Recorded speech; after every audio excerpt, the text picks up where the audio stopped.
I was knee-deep in mud, fixing a broken irrigation line on my 40-acre farm in Bakersfield, California, when I first spotted the white pickup truck with the Meadowbrook Estates HOA logo dumping something at the far corner of my property. By the time I trudged across the field, the truck was gone, but what they left behind made my blood boil. A massive pile of grass clippings, tree branches, and hedge trimmings sat rotting on my land, right where I'd planned to plant my winter wheat. My name is Frank Peterson, and I'd been farming this land for 15 years. It wasn't much, but it was mine, bought with every penny I'd saved from working construction jobs in my 20s.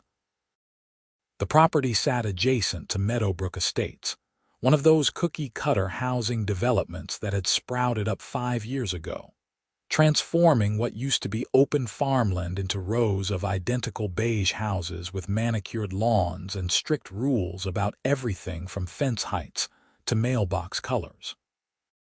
I grabbed my phone and took pictures of the waste pile, then walked the fence line between my property and theirs. Sure enough, they'd cut through my barbed wire fence to access my land. The severed wires hung loose, and tire tracks led straight from their service road to the dump site. This wasn't an accident. This was deliberate. The next morning, I drove to the Meadowbrook Estates Clubhouse, a pretentious building with white columns that was meant to look fancy but just came off as trying too hard. Inside, a receptionist with perfectly styled blonde hair looked up from her computer with a practiced smile that didn't reach her eyes. "I need to speak with someone about your landscaping service dumping yard waste on my property," I said, keeping my voice level despite the anger simmering underneath. Her smile faltered. "Let me get Patricia. She's our HOA president." 5 minutes later, a woman in her late 40s emerged from a back office. She wore a cream-colored pantsuit and had the kind of haircut that required weekly salon visits to maintain. Her name tag read, "Patricia Whitmore, HOA president." "Mr. Peterson, is it?" she said, not offering a handshake. "What seems to be the problem?" I showed her the photos on my phone. "Your people cut my fence and dumped yard waste on my farm. I need it removed immediately, and I expect compensation for the fence repair and the damage to my planting schedule." Patricia barely glanced at the photos. "I'm sure there's been some misunderstanding. Our landscaping crew would never do something like that. The truck had your HOA logo on it. I have photos of the tire tracks leading from your service road." She crossed her arms. "Even if that were true, and I'm not saying it is, that corner of your property is an eyesore. Perhaps if you maintained your land better, we wouldn't have these issues." I stared at her, genuinely shocked by the audacity. "You want me to maintain my farm better? It's a working farm. And even if it was an eyesore, which it isn't, that doesn't give you the right to dump your trash on it." "I hardly think grass clippings constitute trash," Patricia said with a dismissive wave. "If anything, you should be thanking us. It's free mulch." "I don't want your mulch. I want it removed today." Patricia's expression hardened. "Mr. Peterson, I'm very busy. If you have a legal complaint, I suggest you take it up with your lawyer. Now, if you'll excuse me."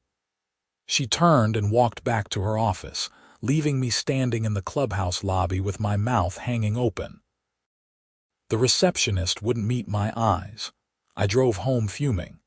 That afternoon, I called the Kern County Sheriff's Office to file a report. Deputy Martinez came out, a young guy maybe in his late 20s, and took pictures and a statement. He was sympathetic, but not optimistic. "Technically, this is illegal dumping and property damage," he said, examining the cut fence. "But unless you can prove who actually did it, it's going to be tough to prosecute. Did you see the driver?" "No, but the truck had their logo. Who else would it be?"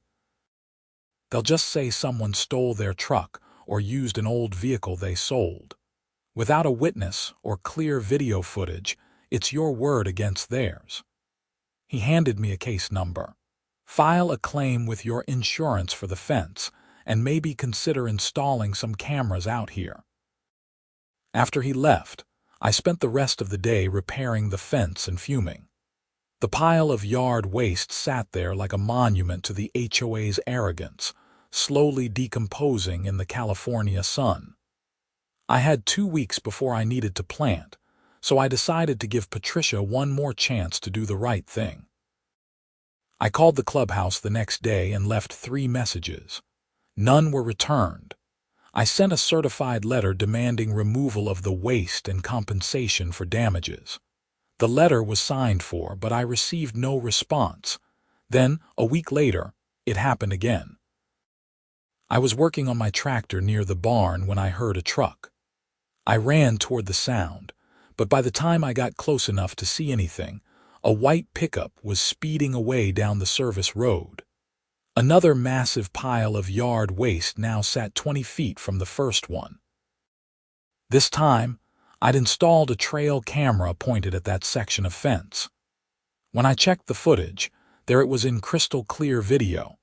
A white pickup with the Meadowbrook Estates HOA logo, 2 men in company uniforms cutting the fence and dumping the waste. The license plate was clearly visible. I called Deputy Martinez immediately. He came out that evening, watched the video, and nodded grimly. "Okay, now we've got something. I'll file charges for illegal dumping and criminal trespassing. But honestly, Mr. Peterson, even with this, they'll probably just get a fine. The HOA will pay it and nothing will change. So what am I supposed to do? Just let them use my property as their personal landfill?" He shrugged apologetically. "You could sue them in civil court. That's really your best bet for getting any real consequences." I spent that evening researching lawyers, but every attorney I called quoted me fees that would cost more than my entire year's profit from the farm. One lawyer, an older gentleman named Robert Chen, was at least honest about my chances. "Mr. Peterson, you'd probably win, but it would take months, maybe over a year, and cost you at least $20,000. Even if you win, collecting from an HOA can be complicated. They'll drag it out, appeal, find every loophole. Is it worth it?" I thanked him and hung up. I sat on my porch that night, drinking a beer and staring at the 2 piles of rotting vegetation on my land. The smell was starting to get bad, attracting flies and rats. If I didn't do something soon, it would affect my whole farm. The next morning, I woke up with an idea. If the law wasn't going to help me fast enough, and if the HOA thought they could just dump their problems on my property without consequences, maybe it was time for a different approach. Not illegal, just creative. I spent the next 2 days watching the Meadowbrook Estates service schedule. Their landscaping crew came every Tuesday and Friday. The clubhouse parking lot was busiest on Wednesday evenings when they held their board meetings. Security consisted of 1 board guard at the main entrance who spent most of his time on his phone. On Monday morning, I sent one final certified letter to Patricia Whitmore. In it, I explained that she had 24 hours to remove all yard waste from my property and compensate me for damages, or I would be forced to return her property to her. I made sure to keep the language vague but not threatening. Tuesday afternoon came and went with no response. The deadline passed at 5 p.m. At 6 p.m., as the sun started to set, I fired up my John Deere front-end loader. It was an older model, built like a tank, with a bucket that could carry half a ton of material. I'd used it to clear land, move hay bales, and do 100 other farm tasks over the years. Tonight, it would serve a different purpose. I drove the loader to the first pile of yard waste and started scooping. The bucket bit into the rotting vegetation with a satisfying crunch. Grass clippings, branches, leaves, and decomposing hedge trimmings filled the bucket. The smell was atrocious, like a compost heap that had been left in the sun for weeks, but I pushed through. Load by load, I filled my largest trailer, the one I used for hauling hay. It took me 2 hours to get all of the waste loaded. By the time I finished, darkness had fallen, which was exactly what I wanted.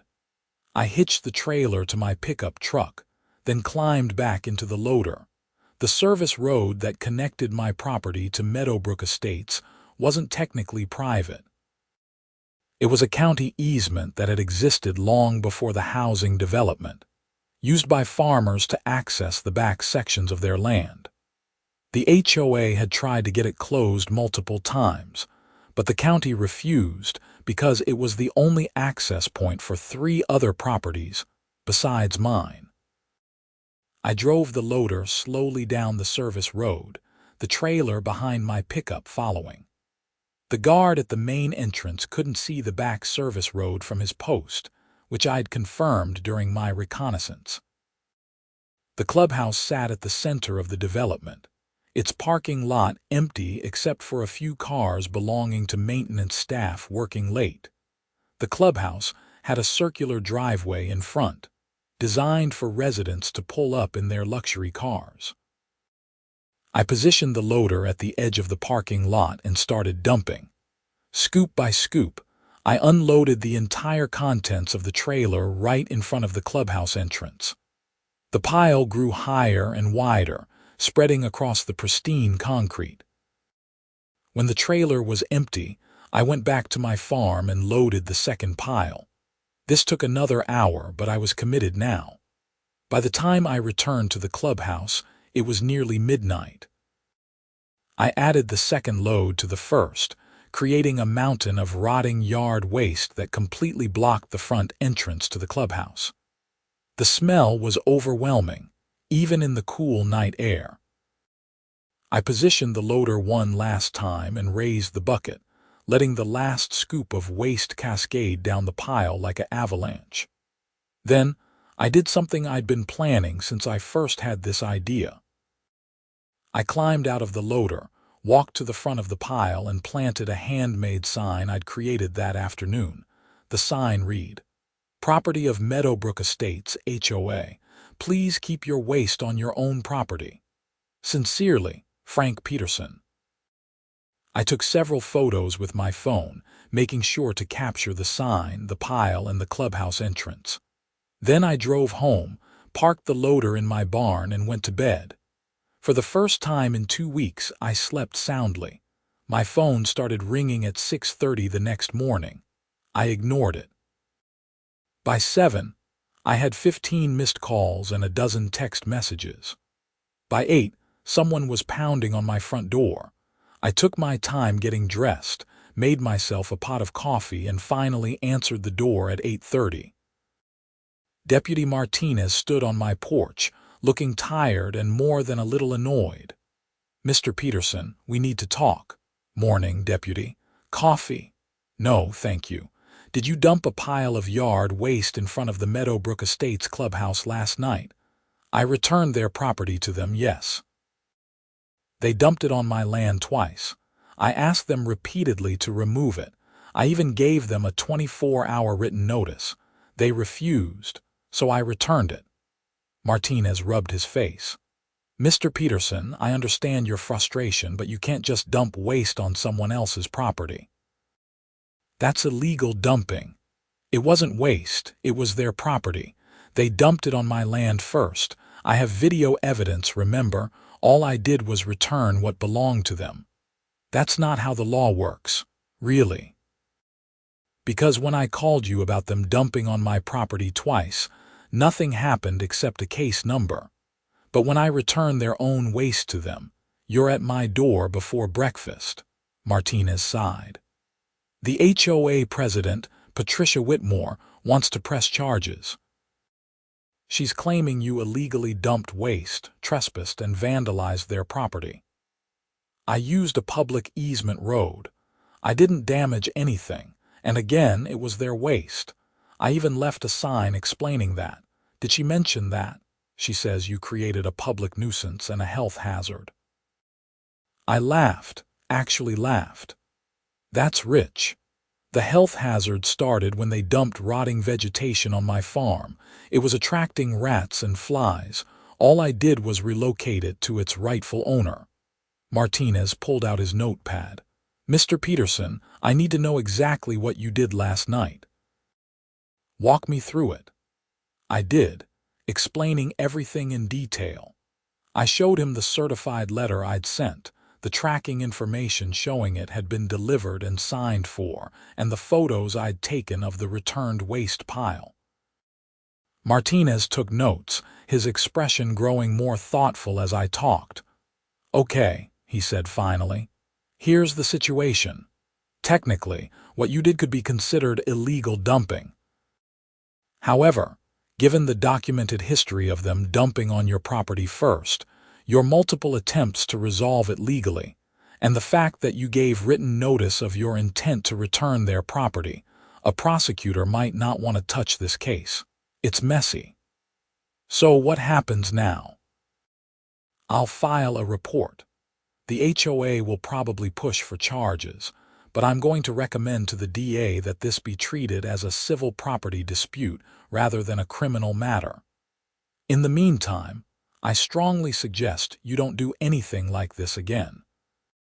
I won't have to as long as they stop dumping on my property. Martinez left and I went about my day. Around noon, a news van pulled up my driveway. A reporter, a young woman with perfectly styled hair and too much enthusiasm, hopped out with a cameraman in tow. Mr. Peterson. I'm Jennifer Walsh from KGET News. We heard about your dispute with the Meadowbrook Estates HOA. Would you be willing to talk to us? I hesitated, then figured why not. If this was going to blow up, I might as well tell my side. We did the interview on my porch, with my farm visible in the background. I explained the situation calmly and factually, showing her the video evidence and photos of the original dumps on my property. So you just returned their waste to them? Jennifer asked, barely containing a grin. Yes, madam. They didn't want to come get it, so I saved them the trip. The story aired that evening on the local news. By morning, it had been picked up by several regional outlets. By afternoon, it was trending on social media. Apparently, people loved a story about a farmer standing up to an HOA. The comments were overwhelmingly supportive. Patricia Whitmore called me that evening. Her voice was tight with barely controlled rage. Mr. Peterson, you've made a mockery of this community. I returned your property, miss. Whitmore, that's all. You created a public spectacle. We've had news vans here all day. Our residents are furious. Then maybe you should have removed your waste from my property when I asked nicely, multiple times. This isn't over. We're suing you for damages, harassment, and emotional distress. Good luck with that. Make sure your lawyer watches the video of your employees cutting my fence and dumping on my property. Twice. She hung up on me. I poured myself a whiskey and sat on the porch, watching the sunset. Part of me felt satisfaction, but another part worried about what would come next.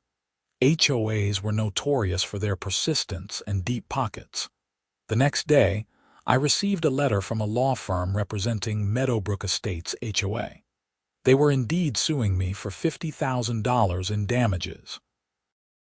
The letter was full of legal jargon, but the basic claim was that I'd illegally dumped waste, damaged their property's reputation, and caused emotional distress to residents.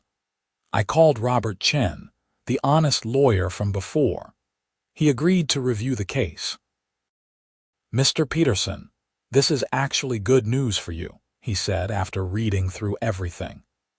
They're suing you in civil court, which means you can countersue for their illegal dumping on your property, trespassing, property damage, and legal fees. The fact that you have video evidence and they don't is huge. Plus, the media coverage makes them look bad. Most judges don't like HOAs that abuse their power. How much is this going to cost me? I'll take it on contingency. If we win, I get 30% of whatever we recover. If we lose, you pay nothing. But we're not going to lose. 2 weeks later, we filed our countersuit for $200,000, citing multiple instances of illegal dumping, property damage, trespassing, harassment, and legal fees. We also filed a request for a temporary restraining order to prevent the HOA from accessing my property for any reason. The case was assigned to Judge Rebecca Hartman, a no-nonsense woman in her 60s with a reputation for being tough on frivolous lawsuits. The preliminary hearing was set for 3 weeks out. In the meantime, life got interesting. The story had blown up online, with news outlets from across the country picking it up. I did interviews with several publications, always keeping my tone calm and reasonable, always emphasizing that I'd simply returned the HOA's property after they refused to retrieve it themselves. The HOA tried to control the narrative, issuing a press release claiming I was a troublemaker who'd been antagonizing them for years. The problem was, I had no history of complaints or issues with them before the dumping started. Several reporters fact-checked their claims and found them to be completely false, which only made the HOA look worse. Patricia Whitmore gave an interview to a local news station that went viral for all the wrong reasons. She claimed that my unkempt farm was bringing down property values, and that the HOA had been trying to work with me to improve the aesthetic quality of the neighborhood. The reporter, doing his job, asked to see documentation of these attempts to work with me. Patricia couldn't produce any because they didn't exist. When pressed about the video evidence showing her employees dumping on my property, she claimed the video was taken out of context, without explaining what context would make illegal dumping acceptable. The interview was a disaster for the HOA. Comments poured in from people sharing their own horror stories about HOA overreach. A local activist group that focused on property rights reached out to offer their support. Even a few residents from Meadowbrook Estates contacted me privately to apologize and say they had no idea their HOA was behaving this way. One resident, a retired engineer named Tom, was particularly helpful. He served on the HOA board as treasurer and was horrified when he learned what Patricia had authorized. "Frank, I need you to know that the full board never approved dumping waste on your property," he told me over coffee at a local diner. Patricia made that decision with the vice president, Susan, without telling the rest of us. When I found out, I demanded an emergency board meeting. What happened? Half the board wants Patricia to resign. The other half is standing by her. It's turned into a civil war. We're having a special election next month to recall her as president. Is there any way to prove she authorized the dumping? Tom smiled. I've been going through the financial records. There are invoices for waste removal services to a company that doesn't exist at the address listed. I think Patricia and Susan created a fake company and were billing the HOA for services that consisted of dumping our yard waste on your property instead of paying for proper disposal. My jaw dropped. That's fraud. Yes, it is. I've already contacted the police. They're opening an investigation. This changed everything. What had started as a property dispute was now potentially criminal. Tom provided copies of the financial records to both the police and my lawyer. The invoices showed payments of $1,500 per month for 6 months to Green Valley Waste Solutions, a company that, according to Tom's research, had no business license, no website, and no physical location. The address listed on the invoices was a mailbox rental store. When investigators checked, the mailbox was registered to Susan Fletcher, the HOA vice president. Bank records showed the checks were deposited into an account under Susan's name. 2 weeks before our court date, The police arrested both Patricia Whitmore and Susan Fletcher for fraud and embezzlement. The charges stated they'd stolen over $9,000 from the HOA by creating a fake company and billing for services that were never rendered. The illegal dumping on my property was part of the scheme to make it appear they were actually disposing of the waste. The arrests made national news. The story had everything: corrupt HOA leaders, a farmer fighting back, and actual fraud. I did more interviews, always staying measured and letting the facts speak for themselves. The civil lawsuit took an interesting turn. With both the president and vice president of the HOA facing criminal charges, the remaining board members voted to drop their lawsuit against me and settle my countersuit. They offered $50,000, which Robert Chen advised me to take. "We could push for more and probably win," he said. But these board members weren't involved in the dumping. They're victims too, in a way. The $50,000 covers your actual damages and then some. Plus, you've won in the court of public opinion, which is worth something. I agreed to the settlement. After Robert's fees and my expenses, I cleared $32,000. Not enough to change my life, but enough to feel like justice had been served. The criminal trial for Patricia Whitmore and Susan Fletcher took place 4 months later. I testified about the dumping incidents, and Tom testified about the fraudulent financial records. The prosecution also called several Meadowbrook Estates residents who testified that they'd noticed their HOA fees had gone up over the past year, with Patricia claiming it was due to increased landscaping and waste disposal costs. The jury took less than 3 hours to find both women guilty on all counts. Patricia was sentenced to 2 years in prison and ordered to pay restitution of $20,000. Susan got 18 months and $15,000 in restitution. Both were also banned from serving on any HOA board in California for life. The day of the sentencing, I was working on my farm when Tom drove up. He'd become a friend over the months of this whole mess. "Thought you'd want to know," he said, getting out of his truck. The new HOA board voted unanimously to install security cameras on all our common areas and implement a new policy requiring full board approval for any expenditure over $500. We also voted to repair and maintain the fence line between the development and your property at our expense as a gesture of goodwill. I appreciate that, Tom. And there's something else. He pulled an envelope from his pocket. The residents took up a collection. We all felt terrible about what Patricia and Susan did in our name. This isn't much, but we wanted you to have it. Inside was a check for $5,000 and a card signed by over 100 residents, apologizing for what had happened and thanking me for exposing the corruption. I was genuinely touched. "You didn't have to do this. We wanted to. You're a good neighbor, Frank. We should have realized that from the start." After Tom left, I sat on my porch and reflected on everything that had happened. What started with finding a pile of yard waste on my property had turned into a months-long ordeal that exposed fraud, led to criminal convictions, and somehow made me a minor internet celebrity. The media attention eventually died down, though I still got recognized occasionally when I went into town.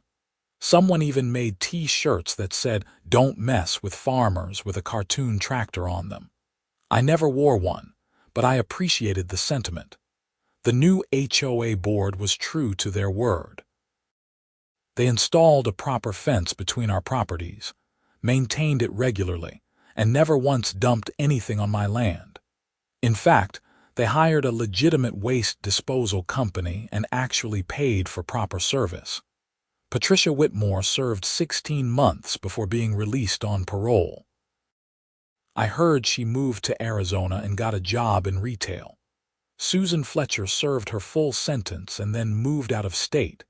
I never saw either of them again. As for me, life went back to normal. I planted my winter wheat on schedule that year, and it was one of my best harvests ever. Maybe it was the weather, or maybe it was the lack of stress from not having to deal with an HOA dumping garbage on my land. I did make one change to my property. I installed security cameras covering all the fence lines and access roads. Not because I expected trouble, but because I'd learned that documentation was power. If someone ever tried something like that again, I'd have video evidence immediately. The trail camera that had captured the original dumping still hung from the fence post where I'd installed it. I left it there as a reminder that sometimes standing up for yourself meant being creative, being patient, and being willing to return people's garbage to them with a front-end loader when necessary. One evening about a year after the whole thing ended, I was having dinner at a local restaurant when a couple approached my table. They were in their 30s, well-dressed and nervous. "Mr. Peterson," the woman said, "I'm so sorry to bother you, but we just wanted to say thank you. We were thinking about buying a house in Meadowbrook Estates, but after your story came out, we looked into the HOA situation and realized how corrupt it was. We ended up buying a house outside the development, one with land, no HOA. Your story taught us to really investigate before buying into a neighborhood association. I'm glad I could help," I said, meaning it. They shook my hand and left, and I finished my dinner thinking about how strange it was that returning a pile of yard waste had turned into a lesson for people across the country about HOA accountability. The next day, I got a call from a producer at a national news magazine show. They wanted to do a segment on HOA abuse and feature my story. I politely declined. I'd said everything I needed to say, and I was ready to just be a farmer again. But I did agree to one last interview with Jennifer Walsh, the local reporter who'd first covered my story.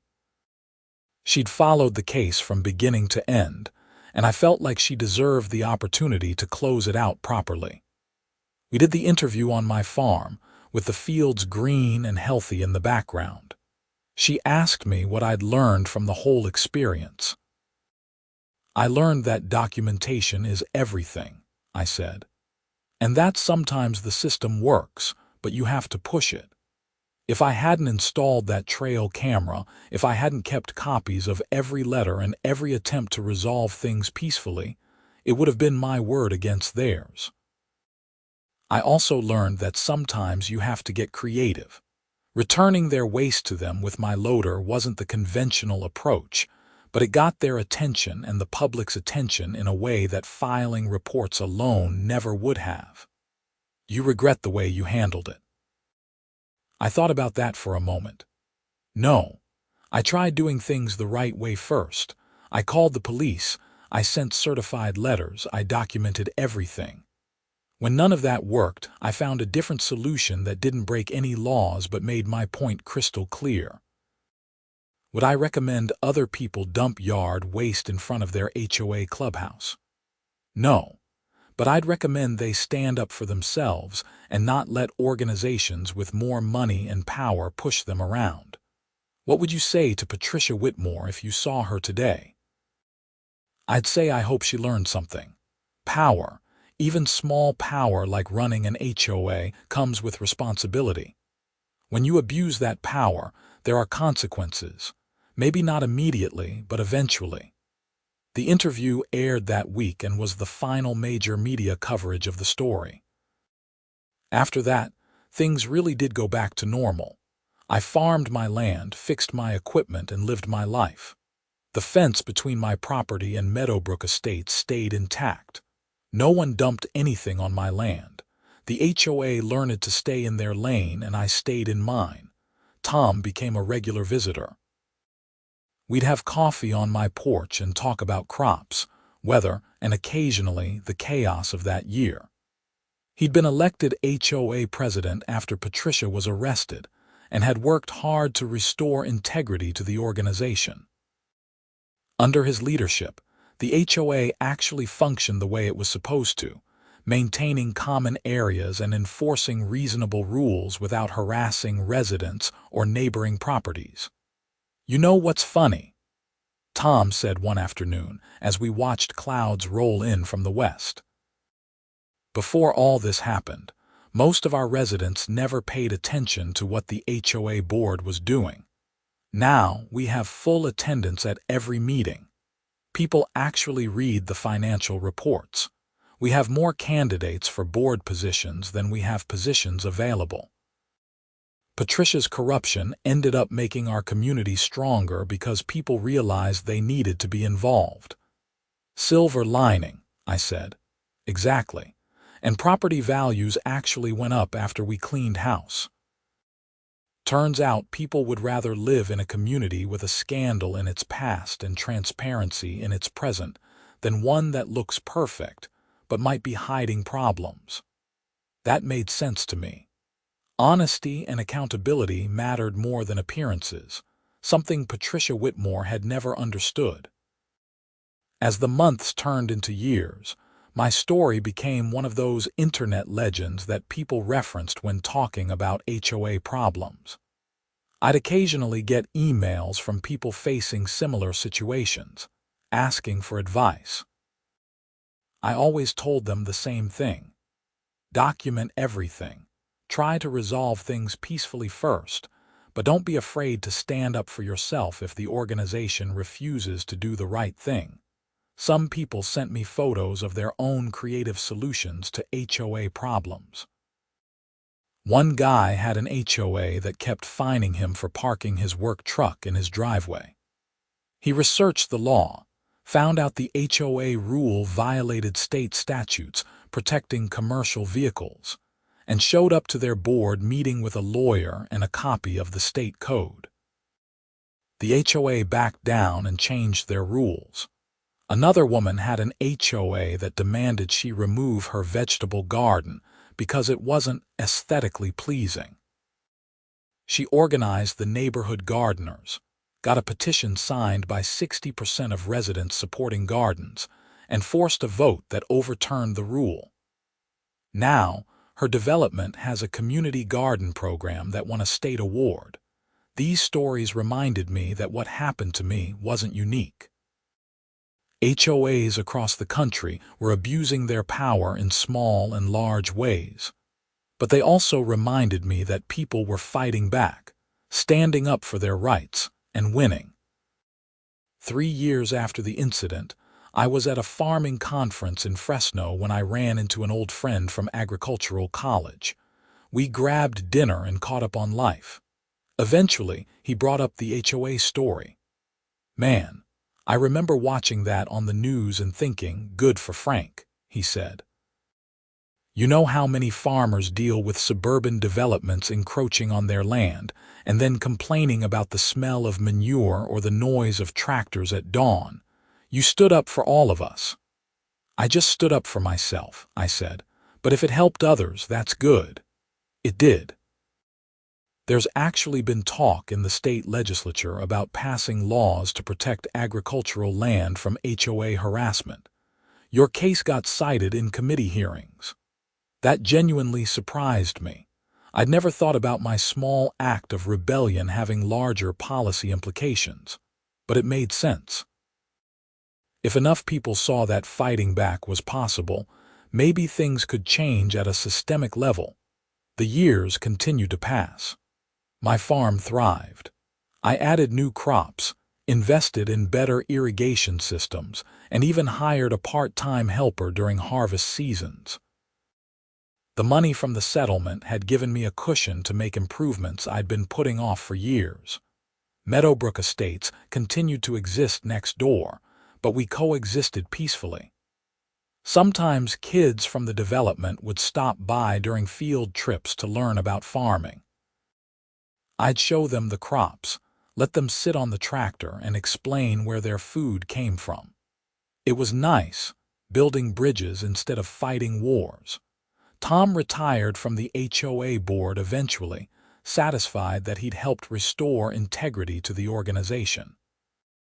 His replacement was a former accountant named Maria, who was even more meticulous about transparency and following proper procedures.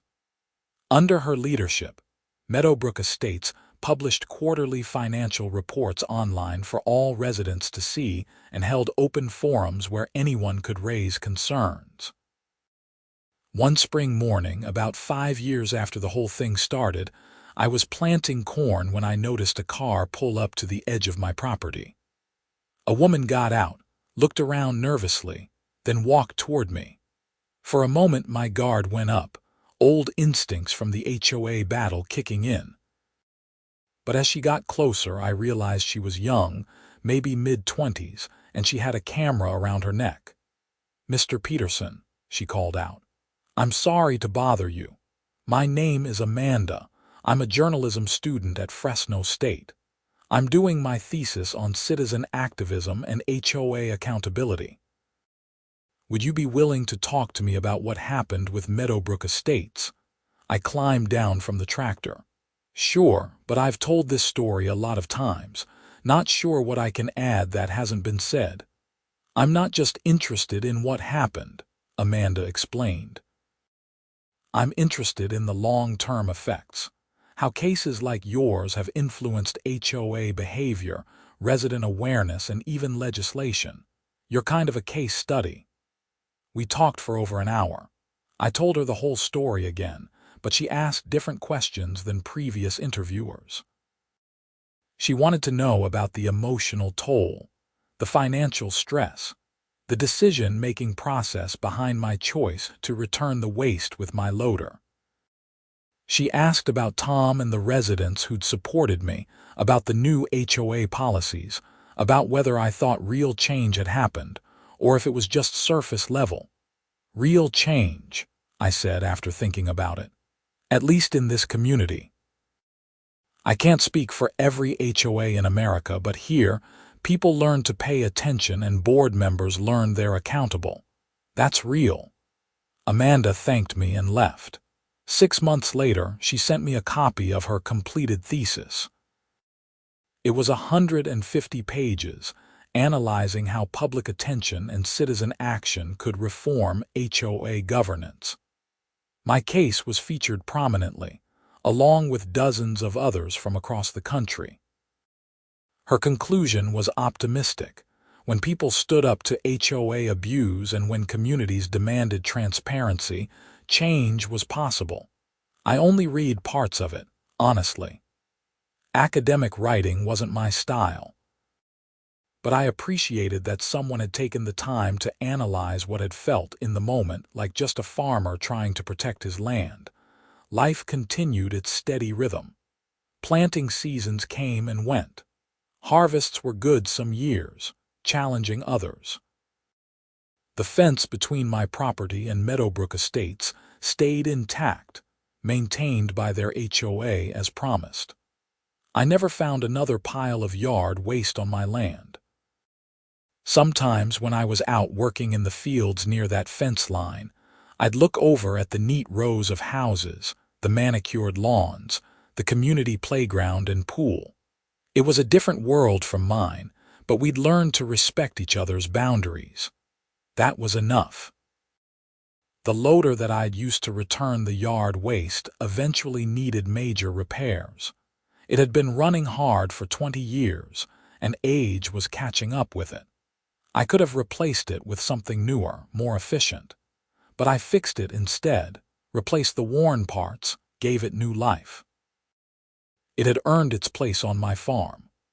One Saturday afternoon, about 7 years after the incident, I was in town getting supplies when I ran into a familiar face. It took me a moment to place her, but then I recognized one of the former residents of Meadowbrook Estates who'd signed the apology card and contributed to the collection they'd taken up for me.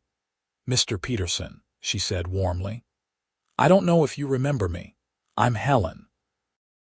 I lived in Meadowbrook Estates during all that trouble with Patricia." "I remember. How are you?" "Good. Actually, my husband and I moved out of Meadowbrook Estates a few years ago. We bought 10 acres outside of town and built our own place. No HOA. she laughed. Your story inspired us. We realized we didn't want to live under someone else's rules for our own property. We wanted the freedom to paint our house whatever color we wanted, to have chickens if we felt like it, to live how we wanted. That's great, I said, genuinely happy for her. We're not alone either. At least a dozen families from Meadowbrook Estates have done the same thing. Some people need the structure of an HOA, but others realize they'd rather have independence. Your fight showed us it was possible to push back against the system.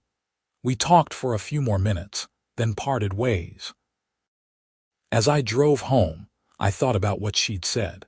I'd never set out to inspire anyone or start a movement. I'd just been a farmer who didn't want garbage dumped on his land. But actions had consequences that rippled outward in ways you couldn't always predict. The sun was setting as I pulled into my driveway, painting the fields in shades of gold and amber. I sat in my truck for a moment, just taking it in. This was my land, my life, my choice. No one could dump their problems on it, literally or figuratively, without consequences. I thought about Patricia Whitmore sometimes, wondered if she'd learned anything from her time in prison. I thought about Susan Fletcher, too. Mostly, I hoped they'd found some kind of redemption, some understanding that power wasn't meant to be abused, but mostly, I didn't think about them at all. They were the past, and I was focused on the future. The farm needed attention, crops needed tending, and life went on regardless of old battles and old wounds. The story of the HOA dumping yard waste on my property and my decision to return it with my loader became one of those tales people told at parties or referenced in online forums. It took on a life of its own, sometimes getting embellished in the retelling. I heard versions where I'd dumped twice as much waste as I actually had, where I'd confronted Patricia directly at the clubhouse, where the police had arrested people on the spot. The truth was simpler and somehow more satisfying. I'd stood up for myself using the tools available to me. I documented everything, tried the proper channels, and when those failed, I'd gotten creative. The system had eventually worked, justice had been served, and life had moved on. Years turned into a decade. My hair got grayer, my back got stiffer, but the farm kept producing. I hired more help as I got older, teaching younger folks the skills my father had taught me. Some of them stayed long enough to really learn the trade. A few went on to start their own farms. Tom passed away eventually, a heart attack in his sleep at 72. I went to his funeral and met his kids and grandkids. They all knew the story of how their father had helped expose the corruption in the HOA, how he'd worked to make things right.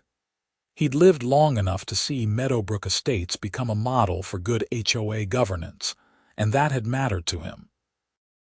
The internet never forgot, though.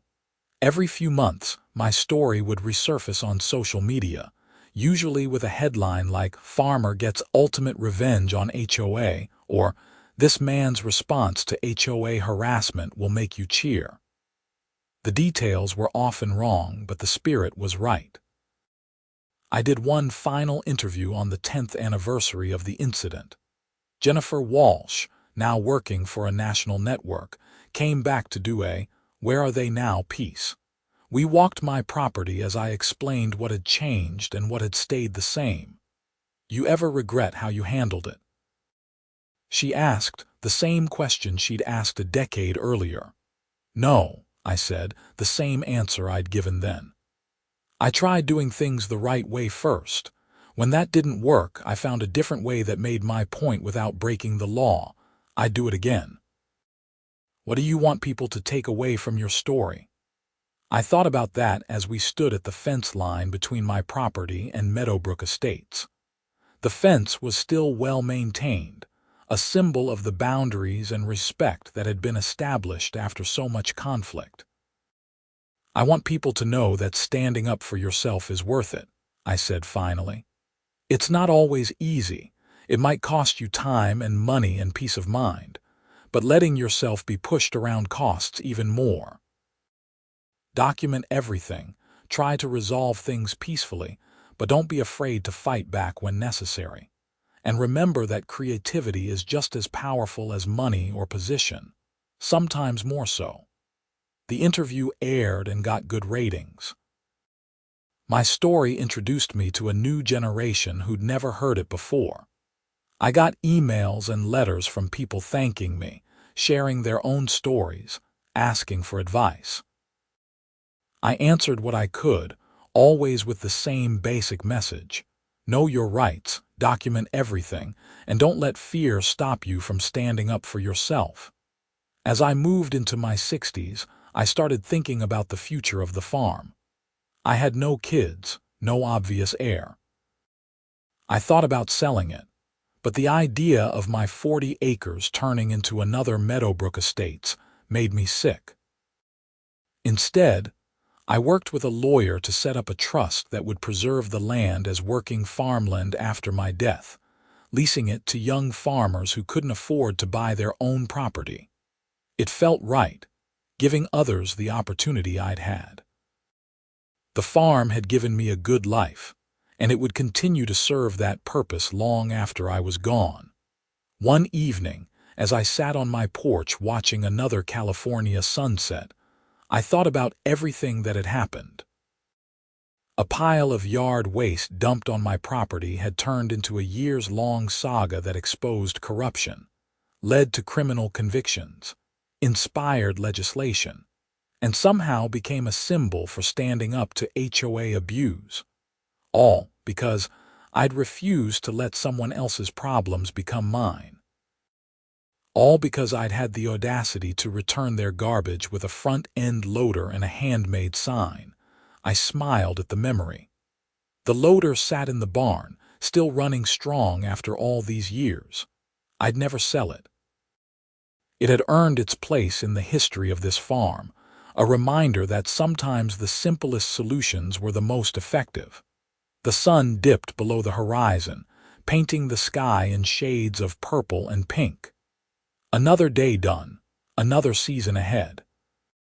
The farm would continue, the boundaries would hold, and life would go on. That was enough. That was everything.